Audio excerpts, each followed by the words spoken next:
নমস্কার, আমি প্রসূন আচার্য।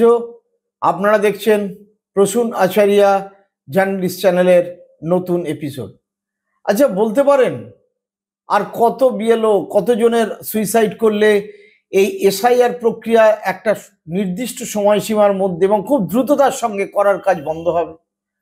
আপনারা জানেন, এর আগে জলপাইগুড়ির মালের শান্তিমণি এক্কা তিনি এই চাপ সহ্য করতে না পেরে অঙ্গনওয়াড়ি কর্মী সুইসাইড করেছিলেন।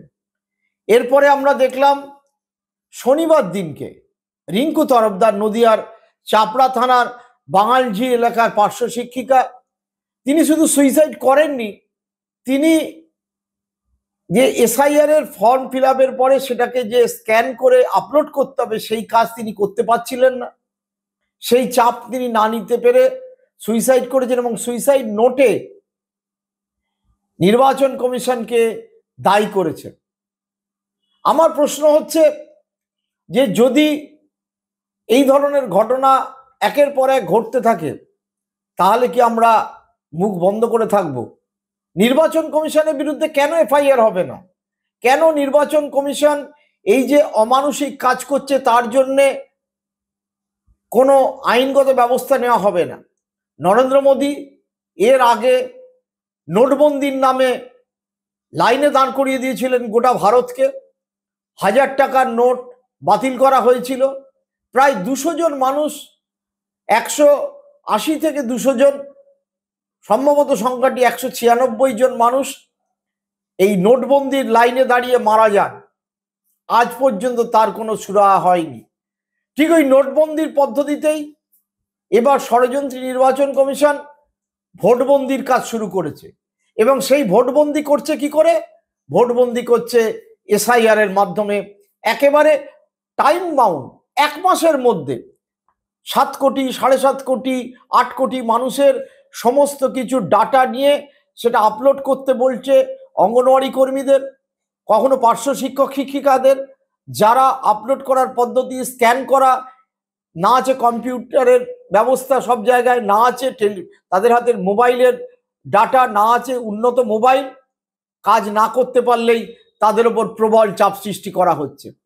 আমি এমনি ভারতের নির্বাচন কমিশনকে ষড়যন্ত্রী কমিশন বলিনি, এমনি বলিনি। আমরা দেখেছি হুগলির পান্ডুয়ার সুস্মিতা মুখোপাধ্যায়, তিনি একজন নার্ভের অসুখে ভুগছেন, একজন মহিলা আধা সরকারি কাজ করেন, হাউ হাউ করে কাঁদছেন যে আমি আর এই চাপ নিতে পারছি না। কারণ কি?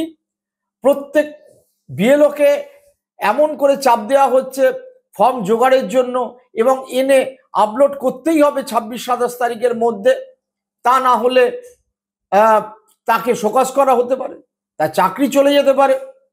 বিহারে আমরা এই ঘটনা দেখেছি। পশ্চিমবঙ্গ ঠিক একইভাবে পদ্ধতিতে চাপ সৃষ্টি করা হচ্ছে।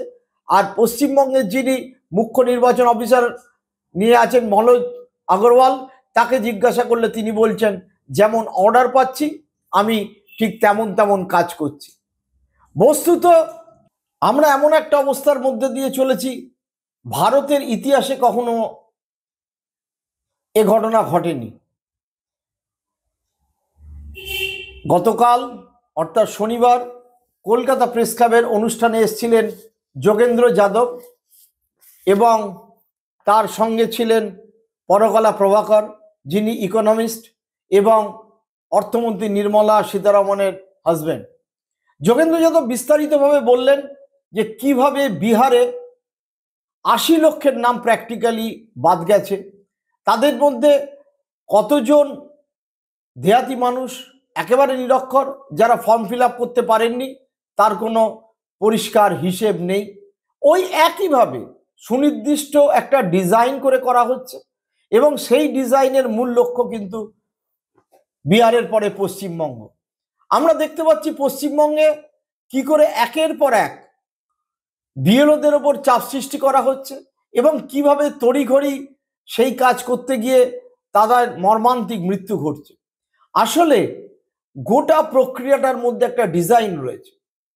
আমি প্রফেসর প্রভাকরের সাথে অনেকক্ষণ কথা বলেছি, ব্যক্তিগতভাবে কথা বলে বুঝতে পেরেছি যে তার মতে অত্যন্ত সুনিয়োজিত, অত্যন্ত সুপরিকল্পিতভাবে গোটা প্রক্রিয়াটাকে চালানো হচ্ছে, যাতে আগামী দিনকে ভারতকে এমন একটি ইলেকটোরেট অর্থাৎ ভোটার তালিকা উপহার দেওয়া যায়, যে ক্ষেত্রে একেবারে যারা সংখ্যালঘু, দলিত, প্রত্যন্ত মানুষ, গরিব মানুষ, একেবারে আদিবাসী প্রান্তিক মানুষ, তাদের একটা বড় সেকশন মূল ভোটার তালিকা থেকে বাদ চলে যান। কেন এই কাজ তারা করছেন? কারণ এই সেকশনের লোকেরাই নানা সময় নানা প্রশ্ন তোলেন, এই সেকশনের লোকেরাই সরকার বদলে সামিল হন। পরিবর্তে বিজেপি অত্যন্ত সুপরিকল্পিতভাবে এমন একটা ভোটার তালিকা তৈরি করতে চাইছে, যে ভোটার তালিকায় ভোট হলে উচ্চবর্ণ, উচ্চবিত্ত, মধ্যবিত্ত বা ব্যাকওয়ার্ডদের একটা সেকশন, তাদের সংখ্যাগরিষ্ঠতা থাকবে। একেবারে প্রভাকর যেটা বললেন, এথনিক ক্লিনজিং এর মতো কোনো কোনো দেশে যেটা করা হয় সেইটা অন্য ডিজাইনে করা হচ্ছে। সেই ডিজাইনটা কি? ডিজাইনটা হচ্ছে যে অ্যাডাল্ট ফ্র্যাঞ্চাইজে সবার একটা করে যে ভোটার, আপনারও একটা ভোটার, আপনার যে পাড়ায় যে রিক্সা চালায় তারও একটা ভোটার, আপনার কাজের মাসি তারও একটা ভোটার, আর আদানি আম্বানিরও একটা ভোটার। কিন্তু ওই যে নিচের তবকা মানুষ, তাদেরকে একেবারে সাইডলাইন করে দাও, তাদেরকে একেবারে কোণঠাসা করে দাও। এই যে প্রক্রিয়া, এই প্রক্রিয়ায় প্রচুর মানুষের নাম বাদ যাবে। কত মানুষের নাম বাদ যাবে সেটা নিয়ে সাধারণ মানুষ আতঙ্কিত। আমি একটা আমার নিজের অভিজ্ঞতার কথা বলি। আমি কলকাতা শহরের মধ্যে থাকি। আমার ছবি তুলতে গিয়ে দেখা গেল ছবির ব্যাকগ্রাউন্ড কালার এবং আমার মার, সেটা নিয়ে দৌড়াতে হলো স্টুডিওতে।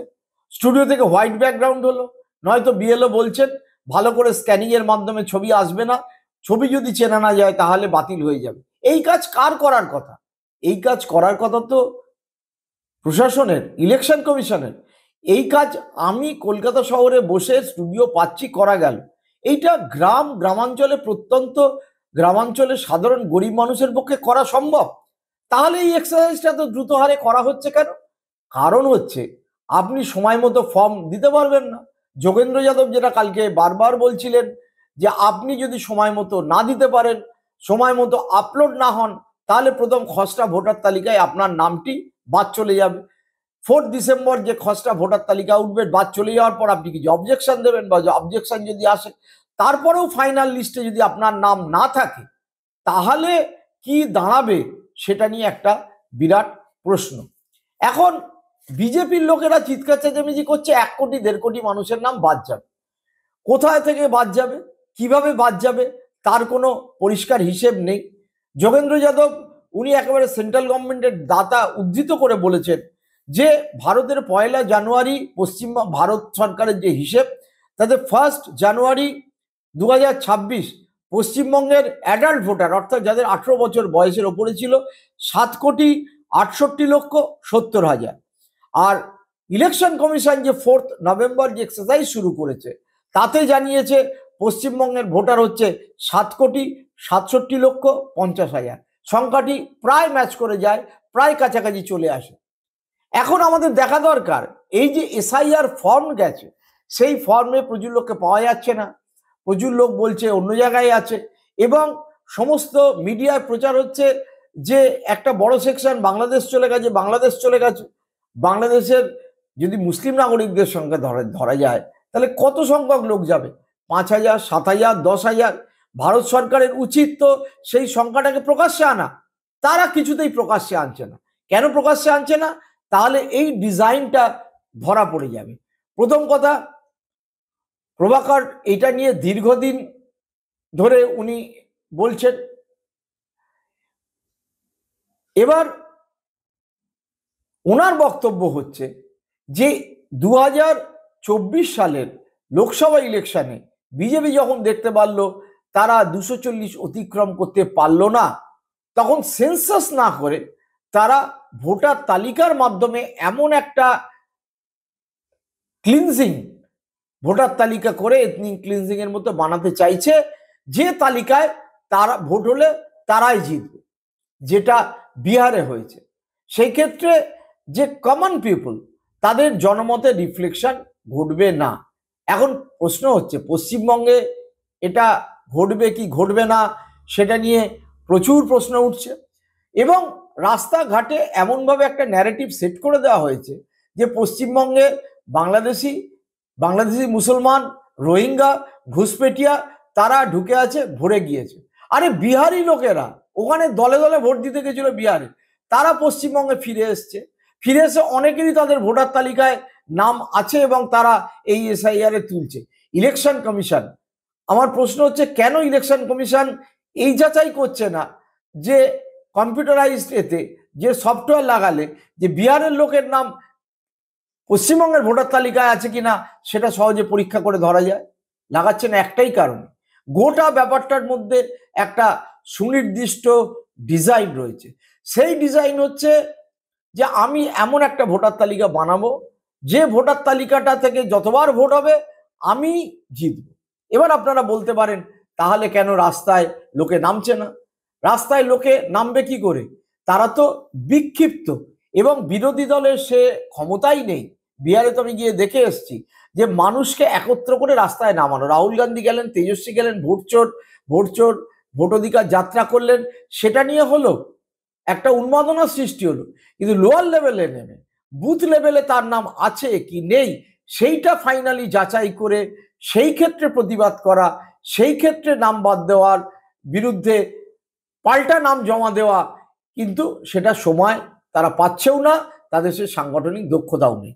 পশ্চিমবঙ্গে তৃণমূলের আছে, পশ্চিমবঙ্গে সিপিএমেরও কিছুটা আছে, আর বিজেপি পুরোটাই উত্তরবঙ্গের বাদ দিয়ে পুরোটাই হাওয়ার ওপর দিয়ে চলছে।